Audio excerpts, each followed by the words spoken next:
Hey everyone, welcome to Marcus Fixes Stuff, the show where I teach you how to fix stuff at home so you don't have to pay for an expensive repairman. Today's video is a little different because I'm not going to show you how to fix something, but I wanted you to watch me in my journey of fixing my kitchen floors. The old tile was, well, it was gross. So we had to rip it all up. We had a lot of hurdles along the way, and then we put the new tile down. And I've never done this before, but I wanted to show you this video so you can see that you can do it if you've never done this before, because it's not as hard as you would think, and it was actually a lot of fun. So come with me and let's see how I changed my old ugly floors into something awesome. As you can see, our old floor was dingy and dull and brown and well ugly. And a lot of spots, there were a lot of cracks where things had fallen on it, or maybe through the years it just had broken. And some of these tiles were actually getting dangerous. You see this one here. I actually cut my foot on that one. So we started to dig up the tiles.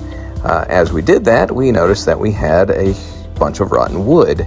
The hole there is because we started knocking the rotten wood out, and it just got worse and worse. So we realized we had to continue digging around the rotten spot. I enlisted my son and my daughter's boyfriend to help us in this endeavor. As you can see here, oh, there's Joey. Go follow Joey and Dad, also on YouTube. The best worst YouTube channel ever. So we got all the old tile out of the way, and we saw that we had rotten wood and rotten subflooring. Fortunately, the joists were fine, but I knew I was going to have to dig all of this wood up and replace the subflooring and the wood, the flooring, itself. So it took a lot of work. We had to cut some pieces out, as you can see in this part of the video here. That's a cool little tool right there. If you don't have one of those, it's kind of a vibrating saw. But I had to cut that piece out, and then I was able to get the pry bar underneath it so that I could pop that last piece out. This is just more footage of us removing more of the rotten wood, and so we could get new subflooring in. Because you can see it was all very, very rotten. You can see there how much of the flooring and the subfloor was rotten.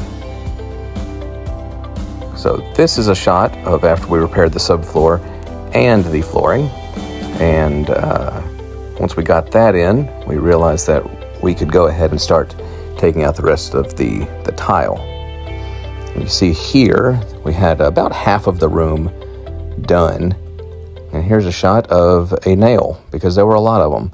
Every time we pulled up the old backer board and the old tile, there were nails underneath, because the guy that did the flooring before this time nailed everything down. And when I put new backer board down, I used screws that were specifically made for backer board.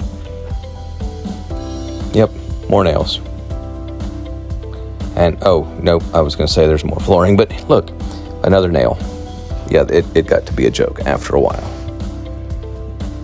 And so here, I had to really cram that pry bar underneath the backer board and the tile to get it up. And a lot of the pieces pulled up really easily. Just came out as sheets, several tiles at a time. But sometimes we did have a little trouble.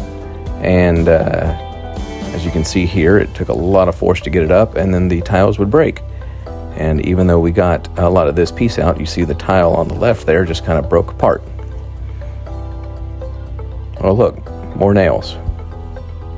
So we had to be careful when we did this, because we didn't want to get cut our hands. And yes, you can wear, oh look, there's more nails after we move those boards. That's great.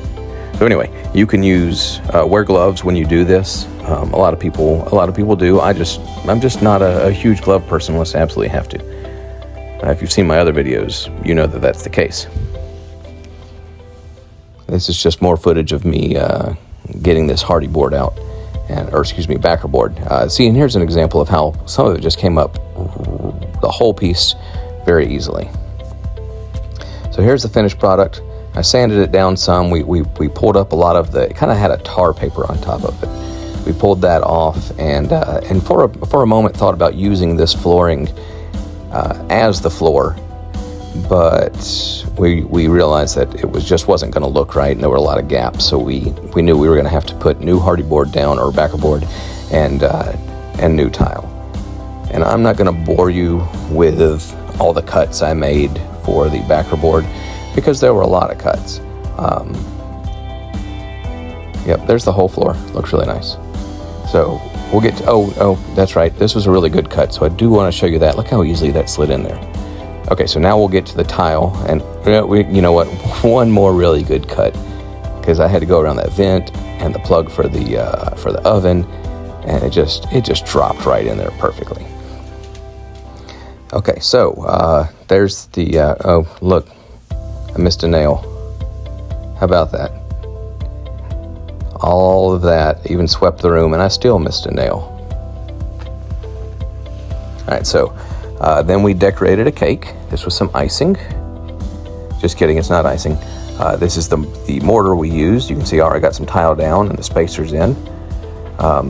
And this was actually the fun part. I liked putting the mortar down and then using the spreading tool like this to spread it around. It was a lot of fun. And you know, that tool does a few things to make sure that you have some space in between your tile when you put the tile down, so that it spreads out evenly.